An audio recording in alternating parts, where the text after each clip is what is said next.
Hello everybody, and welcome to this introductory talk looking at the wonders of life as a scientist.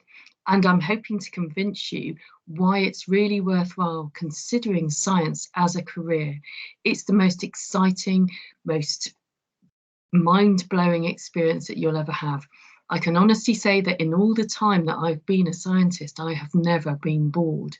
And so in this session, I'd like to introduce you to what life is like as a scientist and what's life like as an academic. And then in the live question and answer session, I'll be joined by two of my colleagues that I'll talk about in a minute.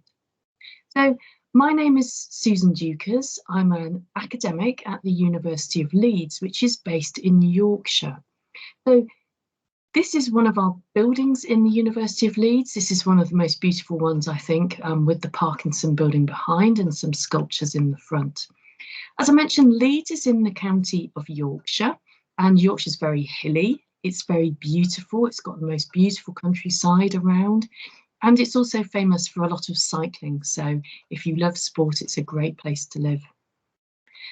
I work at the University of Leeds and have done for around 20 years.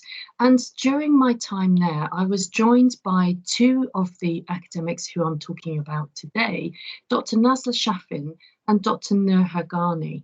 And they came across to do PhDs, to undertake PhDs with me at the University of Leeds. And they've since gone back and started up their own research groups at the University of Malaysia on different campuses. So Dr. Nazla Shafin is based at the Department of Physiology in Kelantan, and Dr. Nur Hagani is based in the School of Dental Sciences at the Kesihatan campus. They will be joining me in the live question and answer session, and they'll be delighted to talk about their research, their thoughts about science and what it's like to be a female scientist, and also to answer any questions that you may have or any concerns that you may have. So we look forward to meeting you in December when you can ask us questions. So I'd like to tell you in this short introductory talk a little bit about why I love science. I thought I'd start by explaining what we research into. So during the time that Nazla and Noha were in the laboratory, this was one of the projects that they were interested in, because we really want to try and make a difference to people's lives.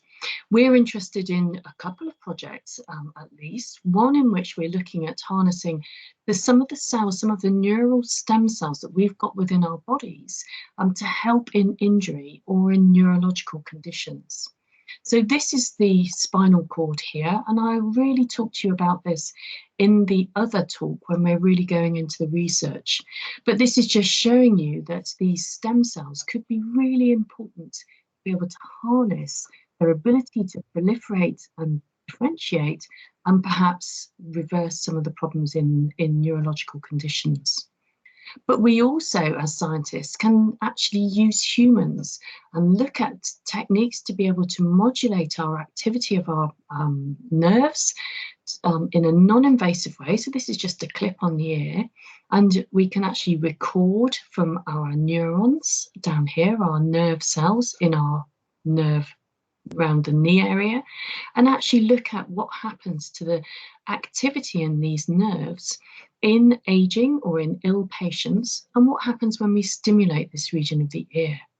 So why we love science is that we really feel as if we can make a difference, whether we're looking at perhaps medical conditions such as the ones that I've described here, or whether, as you'll learn about from Dr. Bager, we're looking at things like climate change and coral.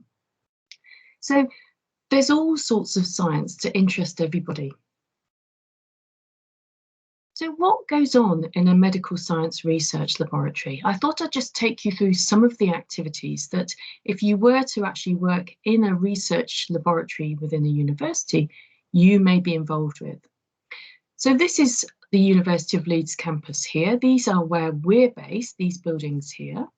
And this is the lecture theatre block here with the special environmental garden here where we grow vegetables and fruit actually that students can eat. So what would you do if you were to come and do a degree or a PhD in the laboratory?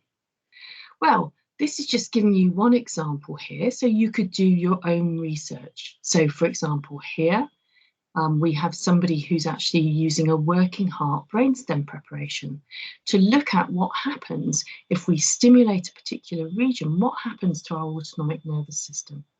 So it's a very, very hands-on preparation where you're actually recording from activity within this preparation.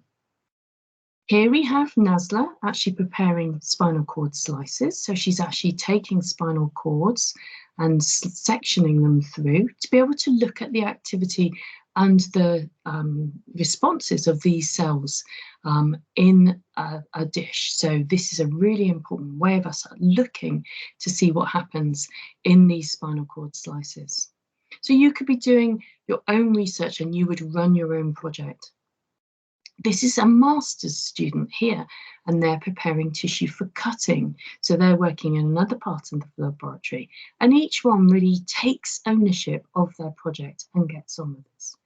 And then you have areas where you're analysing your data, for example, and looking at what's happening by using special programs to be able to analyse the data that you produce and to produce nice images and nice diagrams of exactly what we're seeing in the lab. So this is what goes on if you are to do medical science research. The main components of your day as an academic are the teaching and research. So I just thought I'd show you some pictures of some of our students in their various situations. So this is one of our undergraduate students, and they've got their pipettes on, their gloves on to be able to pipette some solutions here. And this is just a picture of the brain in the background. This is the hippocampus, which is important in learning and memory. You can see the people in the background. So these are our research labs for our undergraduate students. And this is one of our lecture theatres here. So you can see how the students are learning as interactive groups here, and they're thinking about the problem and then working together to be able to find a solution. The other component, if you're an academic, is, as I've mentioned, the research side of it. And this is the really exciting side in terms of making new discoveries. So I thought I'd show you just two examples of this. This was work that was carried out by Dr. Jessica Kwok, and she will talk about her research in the research talk that I've also provided for you to watch. But she was interested in looking at ways in which we can modulate the activity in our brains, perhaps to help in conditions such as Alzheimer's disease or dementia. And these are points that I'm sure you're all aware of.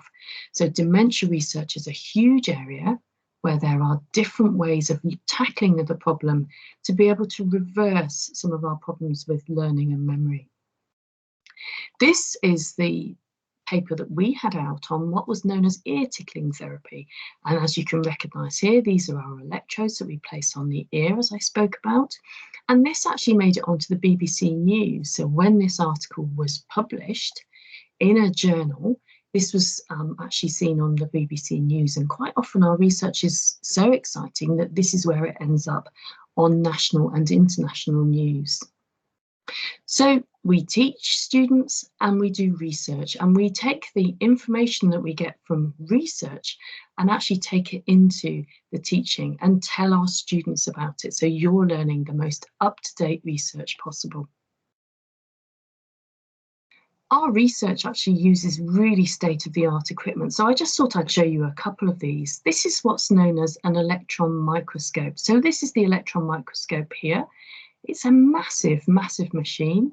This is actually looking from above, and these are two of our, this is Professor Ranson and Dr. Thompson here, who are carrying out the research. So one of these machines costs around £3.5 million. But what you're looking at from these huge machines is tiny, tiny structures, because the point is that you can go right down to sub-molecular structures. So we're looking at the molecular level, we're looking at the subcellular level to be able to look to see what's happening in health and disease. So these equipments and machines are so important to be able to carry out our research. I thought I'd just show you one example of this. So if you think about your brain, and this is work that's carried out by Dr. René Frank, who's one of our neuroscience academics. Within our brain, we've got millions and millions of brain cells or neurons. We understand them when we look at the brain, and we can take the brain out and look at it. We can also look at single brain cells or neurons, as you can see here. But we want to look even more closely at what happens, how these brain cells communicate. And this is what Dr. Frank does. So he's looking at the level of the single communication point here, which is the synapse, for those of you who've done some biology at A level. So this is the synapse that we're looking at. And he looks at it using that electron microscope that I showed you just now. He looks at it at the subcellular level, so right at this tiny, tiny point here, where we're talking about nanometer structures. And this is what he's been looking at. So the structure of synapses, his work is really changing our understanding of what is going on in this tiny, tiny structure in just one neuron in our brain. We can also look at making our cells respond. Let's just swap back to a particular smell. So this is actually recording the activity of cells directly as you give a smell to an animal. So these animals are actually alive and moving. And this is one of our researchers here carrying out this experiment. So this is one of our PhD students. And she has been working on this project for around 3 years. And she's actually applying a smell, a bit like a banana smell, to the nose of the animal that she's recording. And she's actually looking at the levels of activity which are happening within these cells. So this is a single brain cell here. You can see them there. That's a single brain cell. 1, 2, 3, 4, 5, 6, 7, 8, 9. These are all single brain cells. And what she can do with this research is actually look to see what happens when she applies the smell. So this is when the smell goes on. And you can see that some cells, some brain cells, are more active than other brain cells. So it's a really exciting way of looking at what happens within living, working brains. And then she can actually look at the single cells and see what's happening at that level.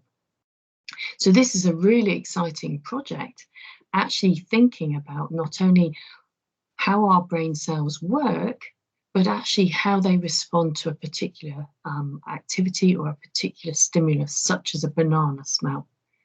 It's really, really exciting and so pioneering, the research which is happening. And you could be one of these people carrying out this research.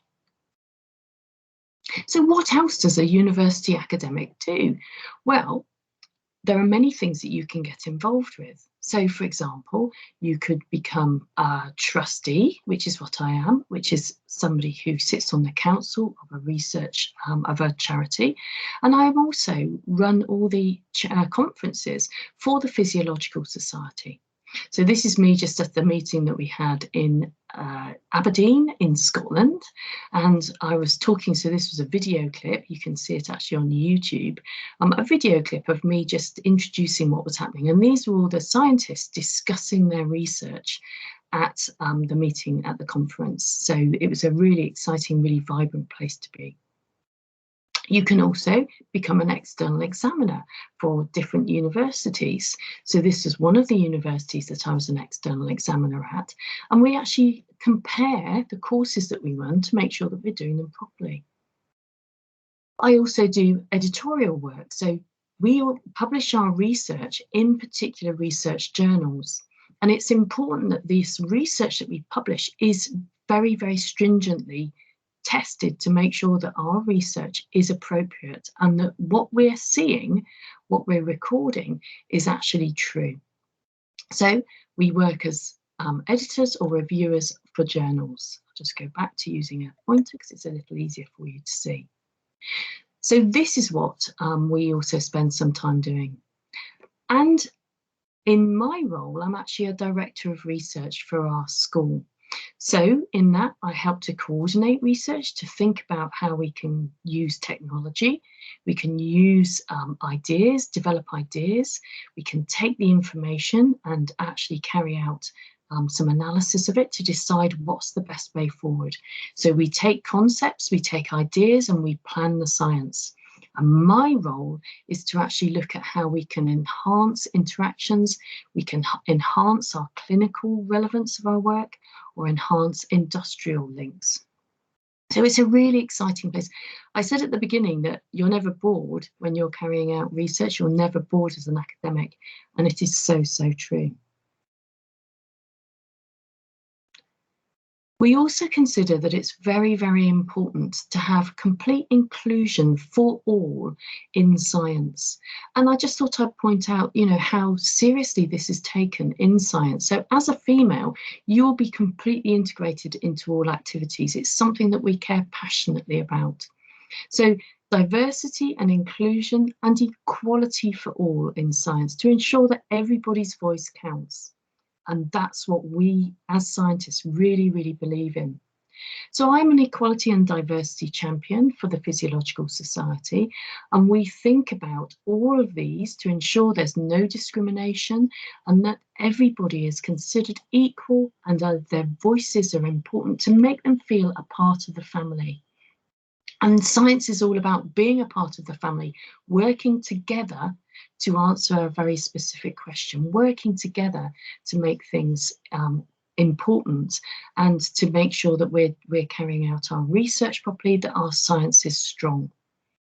I just thought I would show you the Equality, Diversity and Inclusion special issue that we produced recently. So, and this was helped by the task force at the Physiological Society. And we looked really closely, myself included, at ensuring that inclusion for all, that diversity, listening to all and really welcoming all into the science community. So we have Dr. Dame Bacano-Kelly, Professor Rahila Khan, Dr. Keith Sue, and Professor Kim Barrett. And this is our job, to make sure that everybody feels included.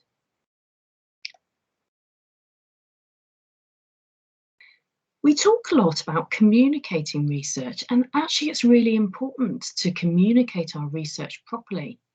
It's no good just keeping our ideas to ourselves, and I've already explained to you about how we write research papers and research articles to enable people to know about our research, and it's picked up by places like the BBC and other news channels to enable our research to make a difference. But we also go out and communicate research, and this is very important. So this is one of my PhD students from previously, and this was when we were allowed to travel, because she travelled to America, and she was communicating her research at a really important neuroscience meeting in the States. And therefore, we communicate, we tell people about our research. And in telling people, we can chat to people and we can make our research better for the future. We also think it's really important to enthuse the future scientists, people like yourselves, and we do a lot of activities looking at ways in which we can enthuse future scientists. So this is one example. This is something that we run every year. It's called the Discovery Zone. And it's where we get many academics, researchers and students to actually talk to school children about research, about science and how exciting it is.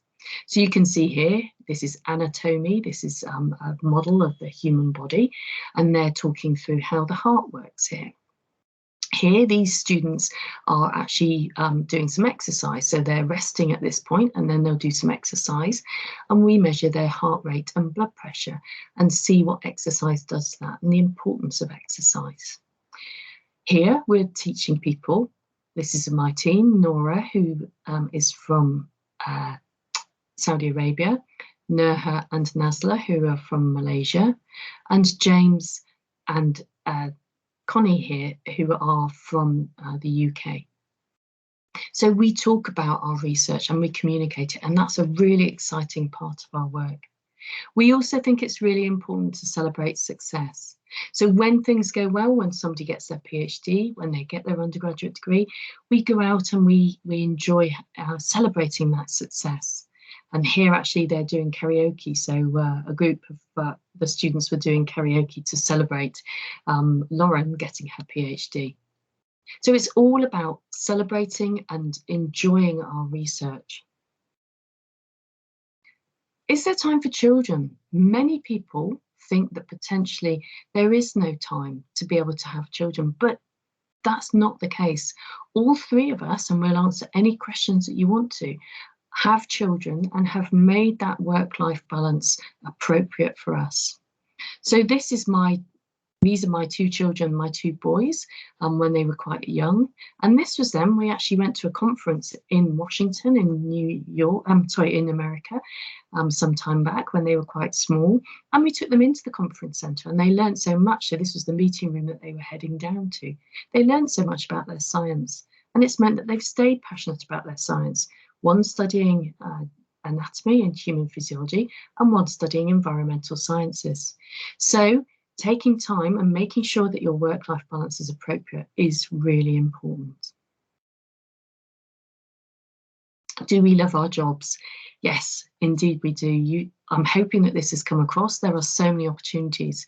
This was me presenting one of our public lecturers who spoke at Aberdeen, a really eminent professor of metabolic science, metabolic physiology, Laura, who's based up in Aberdeen, and she was giving a talk and I was presenting her with her trophy to say thank you for that.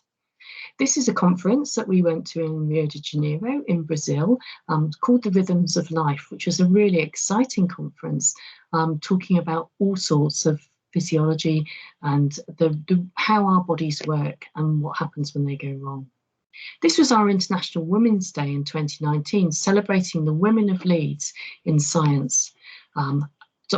Professor Sheena Radford is actually a fellow of the Royal Society and one of the most delightful and intelligent and wonderful scientists you will ever meet. And this is just back to communicating that research, making neurons with young children, allowing them to enjoy the research that we do. What careers can you consider? I've mainly focused on being an academic, but there are so many things that you can go into, and I've just shown a few here on this slide. So this is just a word cloud suggesting some ideas, and there are just so many to consider. I've obviously focused on medical science because this is where my role is. However, we have environmental scientists, and you'll learn from some of our speakers about some of the environmental science that goes on. And this is a really exciting area at the moment, especially considering climate change. You can go and work in pharmaceutical companies. We've all heard of Pfizer now because of the COVID-19 vaccine that they've produced. So Pfizer-BioNTech has been a really important pharmaceutical collaboration to produce our vaccines. And you could be one of those people who is working on those vaccines. You could work in the research lab a little like we do. And this is just looking at some brain imaging, which is going on here. Or you could work in the clinical setting. So it's really important that if we need proper scientists to be carrying out the clinical research and understanding the data that they produce. You could actually become a clinical trials coordinator where you're thinking about how the research that we do in the basic science labs can be actually translated through to testing in humans and making sure that what we're doing is correct and proper. So our clinical trials coordinator needs to understand the science. And above all, we need science communicators. We need people to tell us whether it's scientific writing, medical writing, or indeed producing blogs for companies to make science accessible. There are so many things that you can think about. So I hope that you've really learned from this talk that I've given today about the importance of science, the excitement of science, and the love of science that we all have. I would love for you to be able to think about science as a career, and I'll be really happy to answer your questions. I look forward to meeting you in December.